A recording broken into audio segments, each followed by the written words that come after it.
Hello, welcome to our channel. ఇవాళ chicken curry చేసేసుకున్నాం. వచ్చేసేయండి. సింపుల్గా ఎవరైనా చేసుకోవచ్చండి. బ్యాచిలర్స్ కానీ, కొత్తగా వంట నేర్చుకునేటోళ్ళు కానీ ఎవరైనా ఈజీగా వండుకోవచ్చు. అది ఎలాగో చూద్దాం. వచ్చేసేయండి.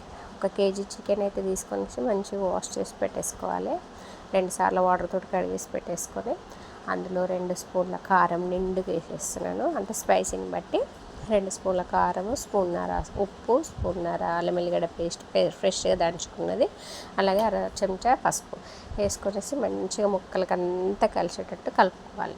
చక్కగా కలిపేసుకొనేసి ఒక అరగంట సేపు పక్కన పెట్టేసాను. ఈలోపు మనం మిగతా ప్రాసెస్ చేసేసుకోవాలి. ముందుగా స్టవ్ మీద ప్యాన్ పెట్టేసి ప్యాన్ వేడైన తర్వాత పల్లి నూనె తీసుకుంటున్నానండి. పల్లి నూనెతోటి చికెన్ కర్రీకి మంచి టేస్ట్ అయితే వచ్చేస్తుంది. ఒకసారి ఇలా ట్రై చేసి చూడండి మీరు. ఎందుకంటే మనము పల్లి నూనె వేయడంతో ఆ ఫ్లేవర్ అంతా మంచిగా చికెన్కి బట్టి చాలా టేస్ట్ అయితే వస్తుంది. అందుకనే పల్లి నూనె వాడుతున్నాను. ఇప్పుడు ఆయిల్ వేడైన తర్వాత ఆనియన్స్ వేసుకోవాలి. ఆనియన్స్ వేసుకొని కొద్దిగా కలర్ మారిన తర్వాత కొద్దిగా పెద్ద మెంతం అయితే తీసుకొనేసి కొంచెం ఒక గుప్పెడంత పెద్ద మెంతం వేసుకొని అది కూడా పచ్చివాసన పోయేదాకా మంచిగా కలిపేసుకోవాలి.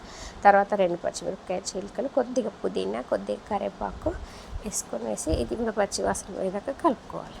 కలుపుకున్న తర్వాత కొద్దిగా అంత అల్లం వెల్లిపాయ పేస్ట్ వేసుకోవాలి. ఎందుకంటే ఆల్రెడీ మనం చికెన్ మ్యారినేట్ చేసేటప్పుడు వేసుకున్నాం కదా, ఎక్కువ అవసరం లేదనమాట.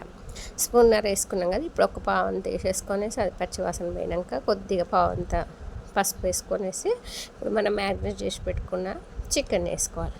చికెన్ వేసుకొనేసి మంచిగా అంతా కలిపి ఒక 10 నిమిషాల సేపు మూత పెట్టేసి వదిలేసేయాలి. మంచిగా ముక్కలోంచి వాటర్ అంతా బయటకు వచ్చేస్తాయి అనమాట. వచ్చేసి గ్రేవీలాగా తయారవుతుంది. ఆ వాటర్ తోటే అసలు చికెన్ అంతా కుక్ అయిపోతుంది. కొంచెం దగ్గరికి తినేవాళ్ళు ఆ వాటర్ తోటే అసలు చికెన్ మొత్తం ఉడికిచ్చేయచ్చు. కొద్దిగా గ్రేవీ కావాలనుకున్న వాళ్ళు మాత్రం కొద్దిగా వాటర్ పోసుకోవచ్చు అనమాట. చూసారా, మంచిగా వాటర్ వచ్చినాయి కదా. ఇప్పుడు ఒక్క టమాటో చిన్నగా తరిగేసుకొనేసి ఇట్లా పైనుంచి వేసేసేయాలి. కలపొద్దు అనమాట. కలపకుండా వేసేసి మూత పెట్టేయాలి. అట్లా ఒక 10 నిమిషాలు పెట్టేసి తర్వాత తీసి మొత్తం చక్కగా కలుపుకోవాలి. మొత్తం టమాటో మొత్తం స్మాష్ అయిపోతాయి.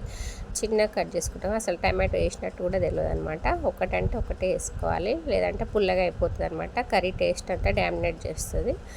అయితే కలిపిన తర్వాత ఇప్పుడు 1 స్పూన్ అంతా ధనియాల పొడి వేసుకోవాలి.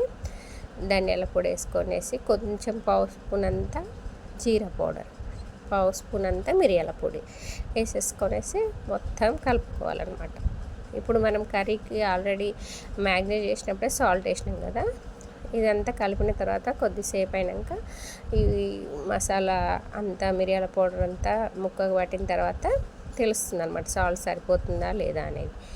కలిపేసేసుకొని ఒక 5 నిమిషాలు మళ్ళీ మూత పెట్టేసుకుంటే ఈ మసాలాలన్నీ ముక్కకు పట్టేస్తాయి. పట్టిన తర్వాత మనకు గ్రేవీని బట్టి చూసుకొనేసి వాటర్ పోసుకోవాలి. ఆ వాటర్ అయినా చల్ల వాటర్ పోసుకోకుండా కొద్దిగా వేడి వాటర్ చేసి పోసుకోవాలి. 1 గ్లాస్ అయితే పోసుకుంటున్నాను నేను. కొంచెం గ్రేవీ కావాలన్నమాట. ఈ టైంలో సాల్ట్ చెక్ చేసుకొనేసి సరిపోతే ఓకే, సరిపోకపోతే కొద్దిగా వేసుకోండి. నాకు కొద్దిగా తక్కువైంది, అందుకే కొంచెం వేసుకుంటున్నాను. వేసుకొనేసి మొత్తం కలిపేసుకుంటాను. ఇట్లా కలిపిన తర్వాత ఇంకా ఆయిల్ అంతా బయటకు వచ్చేసింది. చూసిరా ఎంత బాగా వస్తుందో, చూడడానికి ఎంత టెంప్టింగ్గా ఉంది కదండి. ఇప్పుడు ఒక గ్లాస్ అయితే వాటర్ పోసుకొనేసి మొత్తం కలుపుకొని మూత పెట్టేసుకో.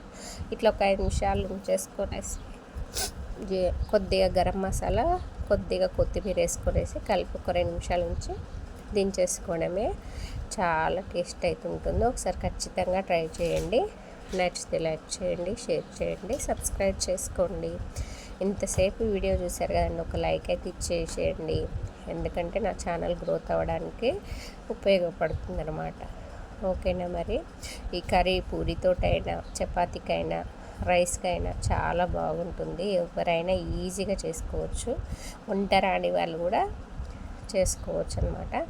చూపించేటి అన్నీ సింపుల్గానే ఉంటాయి. మీరు చూస్తే కనుక అంత అర్థమైపోతుంది. ఓకేనా, బాయ్ మరి.